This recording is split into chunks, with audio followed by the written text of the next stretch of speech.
जय श्री सीताराम जी, जय श्री संकट मोचन हनुमान जी।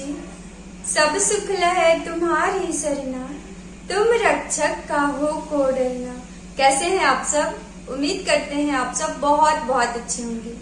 दोस्तों, क्या आपको पता है कि बाबा नीम करौली जी के संदेश के पीछे रहस्य क्या है? क्या आपको पता है कि बाबा नीम करौली जी के संदेश से सच में चमत्कार होता है? बाबा नीम करौली जी का संदेश यूं ही किसी भक्तों के पास नहीं जाता। जब प्रभु श्री राम और हनुमान जी की विशेष कृपा किसी भक्तों पे हो जाती है ना, तभी बाबा नीम करौली जी उनके जीवन में आते हैं और तभी जाकर उस भक्त को बाबा नीम करौली जी का संदेश मिलता है। दोस्तों, बहुत सारे ऐसे भक्त थे जो कुछ दिन पहले तक बाबा नीम करौली जी के बारे में कुछ नहीं जानते थे। वे सिर्फ हनुमान चालीसा पढ़ते थे और राम नाम का जप करते थे। लेकिन अचानक उनके जीवन में बाबा नीम करौली जी आ जाते हैं। उनसे जुड़े हुए संदेश उन्हें मिलने लगते हैं। आपको पता है ऐसा क्यों होता है? ऐसा तब होता है जब आपकी कोई विश पूरी होने वाली होती है या फिर आपके जीवन में अच्छा टाइम आने वाला होता है। जैसे कुछ भक्त होते हैं जो बहुत स्ट्रगल टाइम से गुजर रहे होते हैं और वे हनुमान जी की भक्ति करते हैं, राम नाम का जप करते हैं, लेकिन अचानक उनके जीवन में बाबा नीम करौली जी का संदेश आता है। और ऐसा इसलिए होता है कि उनका स्ट्रगल का टाइम अब खत्म होने वाला होता है, जैसे इस भक्त के साथ हुआ। आज जिस भक्त का अनुभव हम आप सभी के लिए लेकर आए हैं, उस भक्त के साथ भी ऐसा ही कुछ हुआ था। जब उनका स्ट्रगल का टाइम चल रहा था तो उन्हें दूर दूर तक नीम करौली बाबा जी के बारे में कुछ भी पता नहीं था। वे प्रतिदिन हनुमान चालीसा का पाठ करते थे और प्रभु श्री राम और हनुमान जी की भक्ति करते थे। लेकिन जब उनका सब्र टूटने लगा, उन्हें लगा कि अब हमसे आगे नहीं बढ़ा जा सकता, अब हमसे संघर्ष नहीं किया जा रहा है, तब उनके जीवन में बाबा नीम करौली जी आते हैं और उनका संदेश आता है।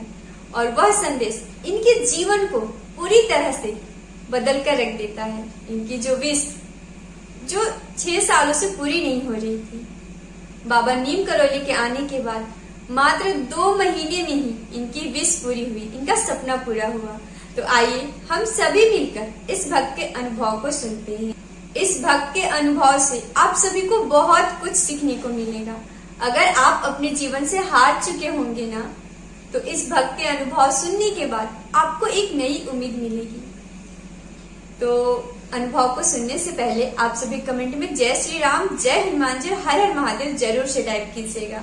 दोस्तों, आज जिस भक्त का अनुभव हम आप सभी के साथ शेयर करने जा रहे हैं, उनका नाम दीपक यादव जी है और वे जिला वैशाली बिहार के रहने वाले हैं। वे बताते हैं कि दीदी, मैं 2018 से बिहार पुलिस की तैयारी कर रहा था, लेकिन बार बार एग्जाम देने के बाद भी मैं फेल हो जा रहा था और मैं अपने माँ बाप का इकलौता बेटा हूँ। मेरे घर में इनकम का एकमात्र जरिया खेती बाड़ी है। मेरे पापा एक छोटे से किसान हैं। खेती बाड़ी करके जो इनकम होता था उसी से मेरा पढ़ाई होता था। मुझे बाहर जाकर पढ़ने का बहुत शौक था।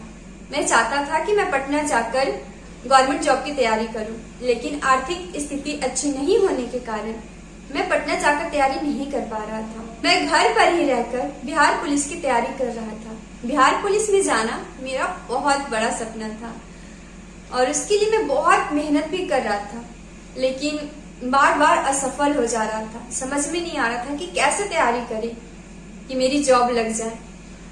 और मैं एक बात बता दूं कि मैं हनुमान जी की भक्ति करता था, हनुमान चालीसा का पाठ भी करता था।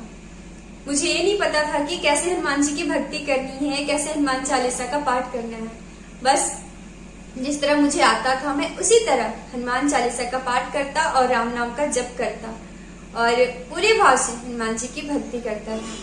लेकिन पता नहीं क्यों मैं बार बार असफल हो रहा था और मेरे बार बार असफल होने से मेरे माँ बाप भी बहुत चिंतित रहते थे। खास करके मेरी माँ बहुत परेशान रहती थी क्योंकि मेरे पापा की भी तबीयत कुछ ठीक ठाक नहीं रहती थी। वे एक शुगर पेशेंट थे और वो ज्यादा काम भी नहीं कर सकते थे। किसी तरह घर चल रहा था, इसीलिए मेरी माँ को बहुत ज्यादा टेंशन होती थी कि आखिर अगर मेरे बेटे की जॉब नहीं लगेगी तो मेरे घर का खर्च कैसे चलेगा, मेरा घर कैसे चलेगा।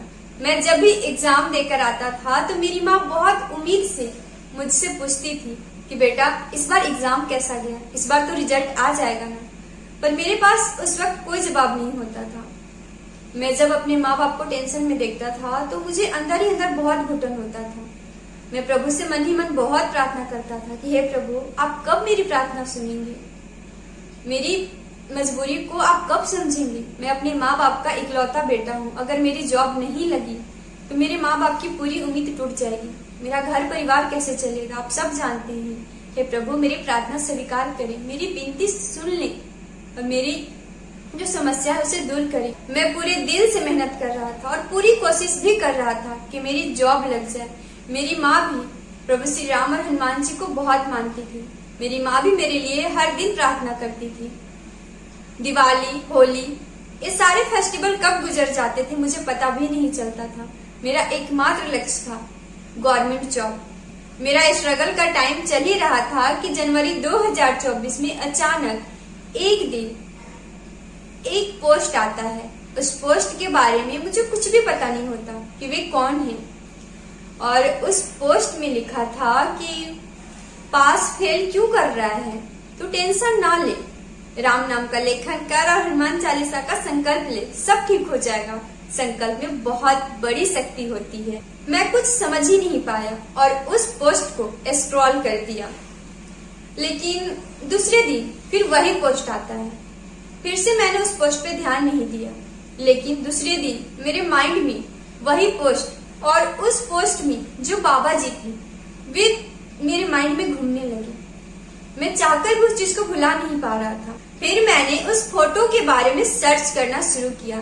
तब जाकर मुझे पता चला कि एक कैची धाम के बाबा नीम करोली जी हैं, जिन्हें हनुमान जी का अवतार माना जाता है और ये बहुत दयालु हैं। बहुत लोगों का इन्होंने संकट हरा है, बहुत जल्द कृपा करते हैं अपने भक्तों पर। जब प्रभु श्री राम और हनुमान जी की विशेष कृपा हो जाती है तब जाकर बाबा नीम करोली जी किसी भक्त के जीवन में आते हैं। और ये बात यहीं खत्म नहीं होती है। फिर तीसरे दिन इनके मोबाइल पर वही पोस्ट आता है और 3-4 दिन तक लगातार वही पोस्ट इनके मोबाइल पे आते रहता है। धीरे धीरे उस पोस्ट के प्रति इनका विश्वास जगने लगा। इनके मन में एक भाव जगने लगा। जो भाव हनुमान जी के प्रति था वही भाव इस पोस्ट के बाबा जी के प्रति जगने लगा। और वे कुछ दिन बाद उस पोस्ट में जो लिखा था उसे मानकर वे 21 दिन तक 11 पाठ हनुमान चालीसा का करने का संकल्प लेते हैं। वे प्रभु के सामने जाकर बोलते हैं कि प्रभु, मुझे नहीं पता कि संकल्प कैसे लिया जाता है, बस मैं आज से लगातार 21 दिन तक हर रोज 11 पाठ हनुमान चालीसा का कर आपको सुनाऊंगा और हर रोज मैं 108 बार राम नाम का लेखन करके आपको समर्पित करूंगा। अगर इस बीच जाने अनजाने में हमसे कोई भूल हो जाए तो अज्ञान बालक समझकर हमें क्षमा कर दीजिएगा। पूजा पाठ ज्यादा कुछ हमें नहीं आता, बस जो आपने रास्ता दिखाया बस उस रास्ते पे चलकर मैं संकल्प लेने जा रहा हूँ। आप अपना आशीर्वाद और साथ बनाए रखिएगा। और प्रभु का आशीर्वाद और साथ लेकर उन्होंने 21 दिन तक 11 पाठ हनुमान चालीसा का और 108 बार राम नाम का लेखन किया। और 2024 में ही उनका एग्जाम हुआ और उनका रिजल्ट भी बहुत बहुत अच्छा आया। आज वे बिहार पुलिस में जॉब कर रहे हैं। प्रभु श्री राम और हनुमान जी के आशीर्वाद से और बाबा नीम करोली के आशीर्वाद से उनका सपना पूरा हुआ। वे बताते हैं कि दीदी, आज भी मैं हर रोज हनुमान चालीसा का पाठ करता हूँ और आज तक मैं राम नाम का लेखन करता हूँ। मैं राम नाम का जप करना और राम नाम का लेखन करना कभी नहीं छोड़ा। जब तक मेरा रिजल्ट नहीं आया था तब तक मैं लगातार राम नाम का लेखन करता रहा और आज भी कर रहा हूँ। और प्रभु श्री राम और हनुमान जी के साथ साथ बाबा नीम करोली जी भी हमारे एक छोटे से मंदिर में विराजमान है। मैं हर रोज प्रभु श्री राम और हनुमान जी के साथ साथ बाबा नीम करोली जी के आशीर्वाद के साथ ही दिन का शुरुआत करता हूँ। आज मेरे मम्मी पापा भी बहुत खुश हैं और मेरे लाइफ में अब सब कुछ बहुत बहुत अच्छा चल रहा है। बाबा नीम करोली के उस संदेश ने मेरे जीवन को बदल दिया, मेरे संघर्ष को खत्म कर दिया और मेरे सपनों को पूरा किया। तो चलिए आज का वीडियो यहीं तक। जल्द मिलते हैं एक और नए वीडियो के साथ। आप सभी हमारे साथ मिलकर बोले, सियावर रामचंद्र की जय। पवन सुत हनुमान की जय, उमापति महादेव की जय। परम पूज्य गुरुदेव भगवान बाबा नीम करोली महाराज की जय।